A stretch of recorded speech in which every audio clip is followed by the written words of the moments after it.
Ya, cara melunaskan hutang sekaligus praktek.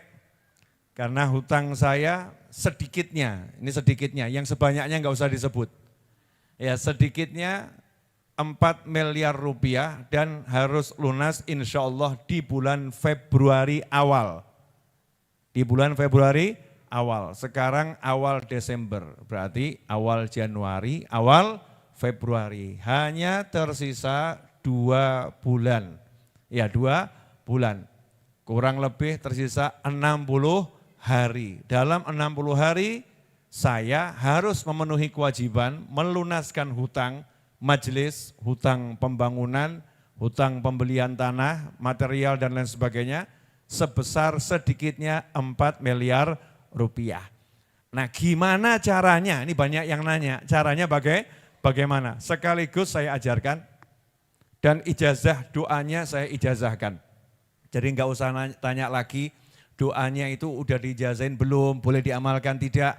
Karena yang akan saya ajarkan adalah doa yang secara khusus diajarkan oleh Nabi Muhammad SAW kepada menantu beliau yaitu Khalifah Ali bin Abi Thalib karramallahu wajhah. Jadi banyak doa untuk melunaskan hutang. Tapi yang satu ini spesial karena doa ini langsung Nabi SAW ajarkan kepada menantu beliau yaitu Sayyidina Ali bin Abi Thalib karramallahu wajhah.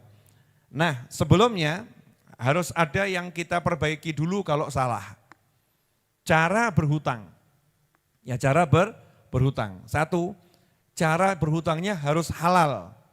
Ya, sesuai syariatnya Nabi Muhammad SAW. Kalau cara berhutangnya itu haram, maka diawali tobat dulu. Minta ampun dulu kepada Allah Subhanahu wa ta'ala. Karena caranya haram, caranya tidak halal, caranya tidak diizinkan, tidak dibenarkan oleh Allah Subhanahu wa ta'ala.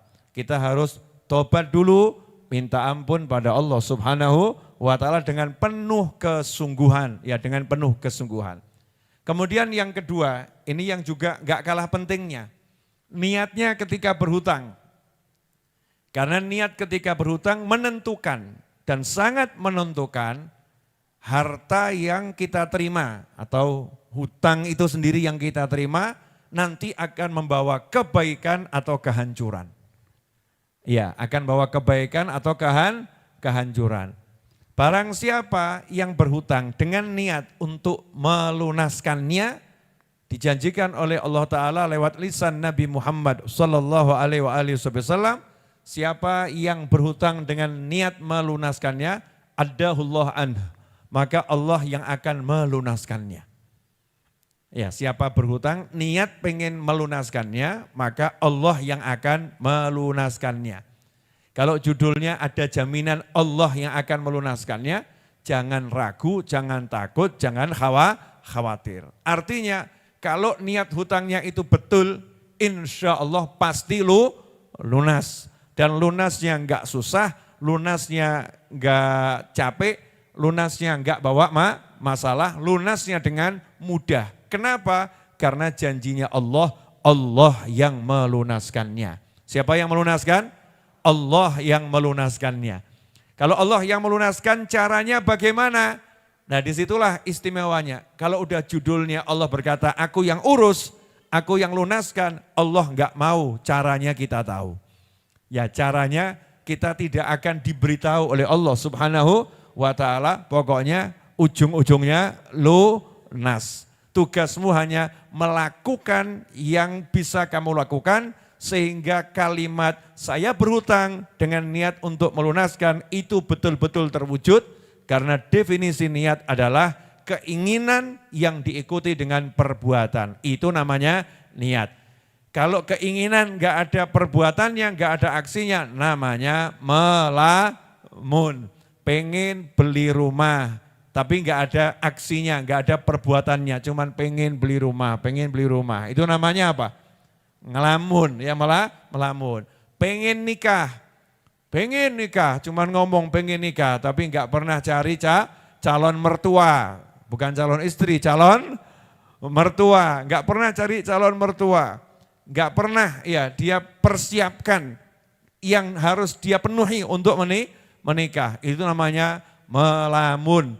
Orang yang pengen bekerja, tapi cuman ngomong, saya pengen punya kerjaan, saya pengen punya kerjaan. Tapi dia enggak bekerja, padahal kerja itu bisa dilakukan dengan apapun. Yang namanya usaha, yang penting halal. Maka disebut dia melamun. Kalau kita niat melunaskan hutang, maka kita harus berupaya menunjukkan niat kita tadi. Semisal, mulai menyiapkan tabungan khusus pelunasan hutang. Dapat uang, sisihkan ini untuk bayar hutang. Dapat uang, sisihkan ini untuk bayar hutang. Bentuk tabungannya bebas. Ya, silahkan model apapun. Tolong Mbak Ajeng ambilkan di kamar saya, di bawah meja saya ada galon, ya galon ajaib. Ya, minta tolong ya Mbak Ajeng. Ya, galon ajaib. Ini salah satu cara saya untuk melunaskan hutang. Sisihkan, nanti dapat berapa, bayarkan. Dapat berapa, bayarkan. Jangan justru ketika dapat banyak lupa bayarkan. Itu namanya enggak niat, namanya enggak niat. Pokoknya sedapat berapapun sisihkan untuk membayar. Walaupun utangnya misalnya sekian M, dapatnya kok cuma 100.000, sisihkan ya 5.000 niat ini untuk bayar hutang. Itu baru namanya niat membayar hutang. Kalau enggak menyisihkan namanya bukan niat tapi apa? Melamun. Kemudian yang kedua, berupaya. Upayanya ada. Oh, saya kerja ini niat benar-benar pengen bayar hutang. Saya lakukan ini pengen benar-benar untuk bayar hutang. Kalau itu dijalankan nanti Allah yang melunaskan. Meskipun usahanya kalau dipikir enggak bakal lunas 200 tahun. Ya, keuntungannya enggak bakal lunas dikumpulkan sekian ratus tahun. Kalau dipikir-pikir ya. Tapi karena ada usaha, nanti Allah yang akan membereskan. Usaha itu adalah salah satu wujud daripada niat. Ya, wujud niat itu. Dan salah satu usaha yang paling utama adalah usaha takwa. Karena takwa itu juga usaha. Ya, takwa itu juga usaha. Salah satu usaha takwa adalah terkait hutang. Di antaranya membantu melunaskan hutang orang lain. Kok rada aneh ya? Punya hutang kok bantu melunaskan hutang orang lain. Contoh, kita lagi makan sama teman. Makan mie godok di sebuah warung. Ya, harga mie godoknya misalnya 10.000 rupiah. Teman kita belum bayar. Berarti punya hutang enggak itu?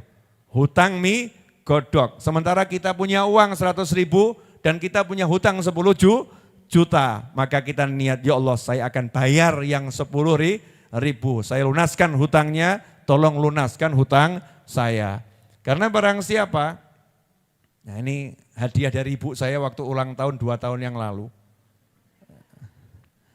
Ya, atau setahun yang lalu ya, setahun yang lalu ibu saya tuh ngasih print-printan kertas nih, ditulis ini, 1 juta US dollar.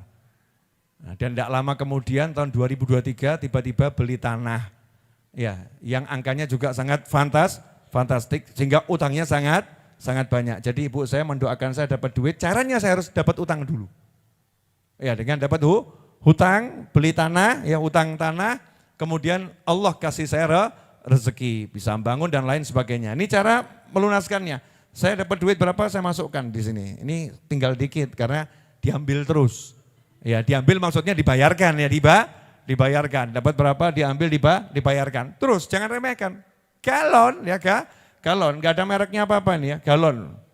Pokoknya galon dikasih tulisan nih niatnya di situ, kemudian masukkan sedapatnya. Belum, cuman saya syaratkan di sini kalau enggak biru sama merah enggak boleh masuk. Ya, selain biru sama merah dilarang masuk ini, artinya 50.000 atau 100.000 di bawah itu urusannya untuk yang lain. Itu namanya niat, yang gede dimasukkan. Nah ini orang kadang enggak niat, yang gede disembunyikan, yang kecil dimasukkan. Nah itu kurang niat, ya niatnya kurang kuat. Nah salah satu usaha takwa, bagi pemirsa yang belum lihat ini ya, salah satu cara saya untuk melunaskan hutang dari tahun ke tahun. Enggak pernah ganti galonnya ya ini ya, enggak pernah ganti. Sedikit demi sedikit, tapi alhamdulillah Dari mulai tahun 2011 akhir sampai sekarang kita bangun tanpa berhenti dengan izin Allah Ta'ala.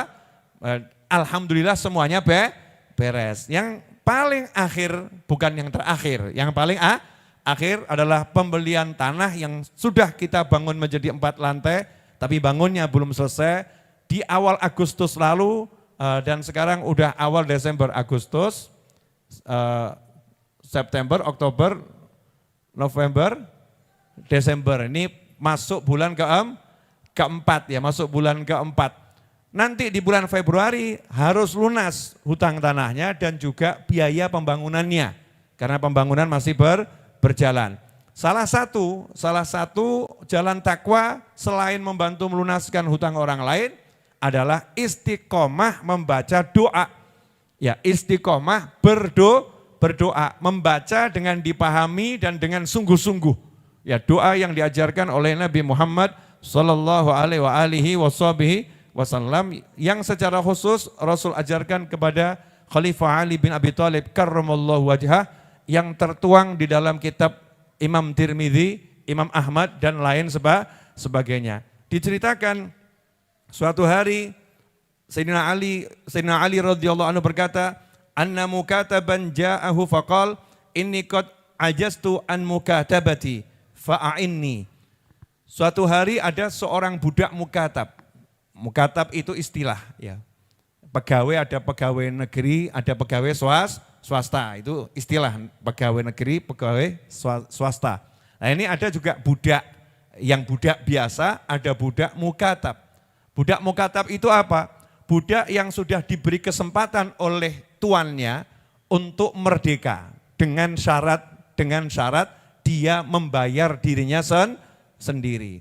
Jadi buat perjanjian sama tuannya, kamu saya kasih waktu dari mulai jam 10 siang sampai jam 4 sore silahkan kamu bebas bergerak, berusaha, bekerja, kamu cari uang, ya sebagian serahkan saya, ya sebagian buat kamu. Dalam waktu 1 tahun, kalau uang yang kamu kumpulkan cukup untuk bayar dirimu senilai sekian, maka kamu bebas, kamu merdeka. Ini namanya mukatab, diberi kesempatan merdeka dengan membayar dirinya sendiri.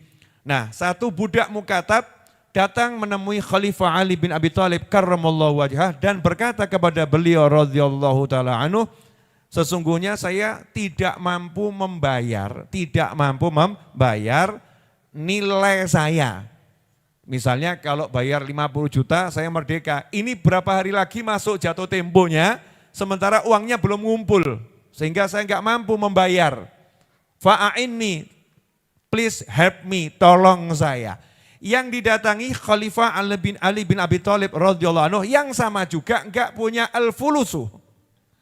Sayyidina Ali enggak punya uang, enggak punya duit. Ya, khalifah tapi enggak punya uang, enggak punya duit. Sama-sama dalam tanda petik ekonominya itu lagi susah. Ini orang susah secara ekonomi mendatangi khalifah yang secara ekonomi juga susah. Tetapi khalifah punya solusi. Karena khalifah punya ilmu. Maka benarlah budak ini mendatangi Khalifah Ali bin Abi Thalib. Fa'inni artinya tolong aku beri petunjuk. Karena budaknya juga paham, khalifahnya juga enggak punya duit. Ya khalifahnya juga enggak punya duit. Punyanya solusi. Lebih dari duit, punyanya ilmu. Ya punyanya sesuatu dari Nabi Muhammad sallallahu alaihi wasallam. Maka saat itulah Sayyidina Ali bin Abi Thalib radhiyallahu anhu tidak mengatakan, mari kamu kerja lebih keras lagi, ya mari kita buat produk tertentu, ya agar nanti hasilnya bisa untuk bayar. Karena yang datang orang memang gak punya duit, orang susah, orang mentok. Jangan ditambah problem lagi dengan saran-saran pekerjaan yang buat dia akhirnya jeblok stres. Ya, akhirnya jeblok stres. Dikasih solusi yang mudah oleh Khalifah Ali bin Abi Thalib karramallahu wajhah dengan berkata, qala ala u'allimaka kalimatin allamanihinna Rasulullah sallallahu alaihi wasallam law kana 'alaika mithlu jabal yusirin dainan addahu Allahu anka. Atau kama qala radhiyallahu anhu.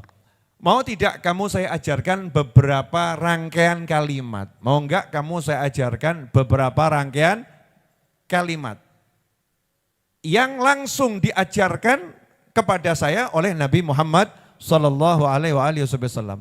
Kalimat ini langsung Rasul yang mengajarkan kepada saya, belum dari sahabat yang lain. Kan ada ya Rasulullah mengajarkan pada sahabat fulan ngasih tahu sahabat yang lain. Ini fresh dari Nabi Muhammad SAW.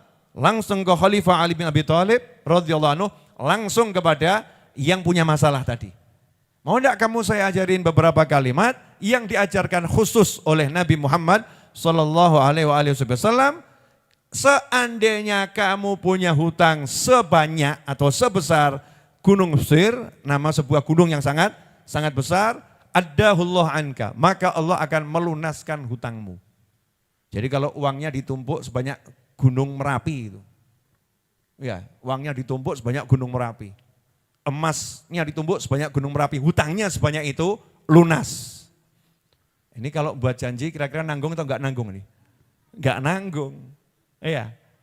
Oh, sudah orang susah enggak punya apa-apa, janjinya hutangmu sebanyak gunung itu lunas. Ngomongnya dengan percaya, dengan yakin, dengan pede. Kenapa?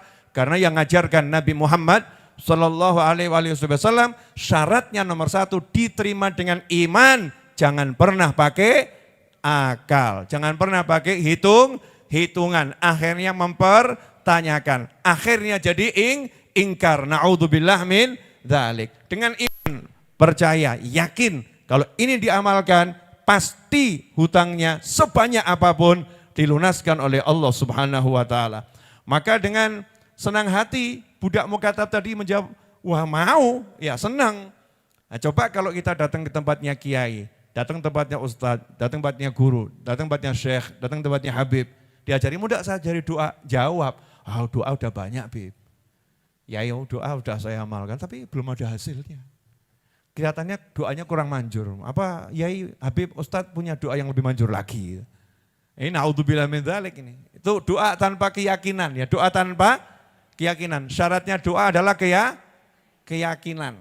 Nah, ini diajari jawabannya ya siap. Maka diajarkan untuk baca kul, katakanlah Allahumma kfini bihalalika an haramika wa aghnini bifadlika amman siwak. Coba tirukan Allahumma kfini bihalalika an haramika wa aghnini bifadlika amman siwak.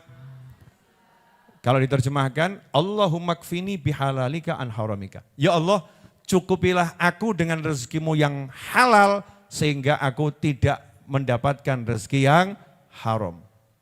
Wa aghnini bifadlika, dan tolong jadikan aku berkecukupan apa yang kubutuhkan terpenuhi bifadlika, berkat kemurahanmu.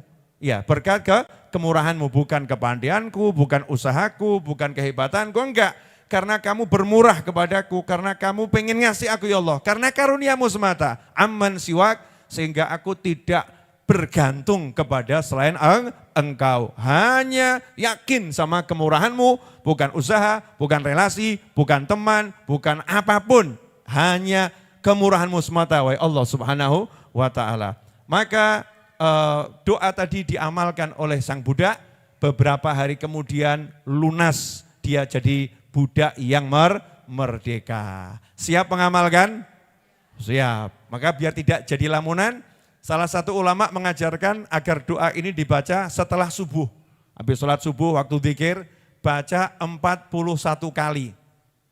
Baca 41 kali. Tentunya diawali dengan bismillah, alhamdulillah, sholawat, baru berdoa. Jangan ujuk-ujuk nyelonong doa gitu ya. Ada kulonwunnya, bismillah, alhamdulillah, sholawat, baru berdoa. Mari kita bersama-sama baca dengan niat untuk melunaskan hutang Majelis Ar-Raudhah dan hutangnya masing-masing. Dan hutangnya semua orang yang berhutang, semoga Allah lunaskan dengan rezeki dari segala arah tanpa susah payah dan tanpa masalah dunia akhirah. Baca sore hari ini bersama-sama, bareng-bareng dengan saya sebanyak 10 kali saja. Setelah itu kita selesaikan majelisnya, kembali ke rumah masing-masing dengan hati yang insya Allah berbahagia. Bismillahirrahmanirrahim. Alhamdulillahirabbil alamin. Allahumma shalli wa sallim ala sayyidina Muhammadin wa ala alihi wa sahbihi ajma'in. Allahumma kfini bihalalika an haramika wa aghnini bifadlika amman siwak. Allahumma kfini bihalalika an haramika wa aghnini bifadlika amman siwak. Allahumma kfini bihalalika an haramika wa aghnini bifadlika amman siwak. Allahumma kfini bihalalika an haramika wa aghnini bifadlika amman siwak. Allahumma kfini bihalalika an haramika wa aghnini bifadlika amman siwak. Allahumma kfini bihalalika an haramika wa aghnini bifadlika amman siwak. Allahumma kfini bihalalika an haramika wa aghnini bifadlika amman siwak.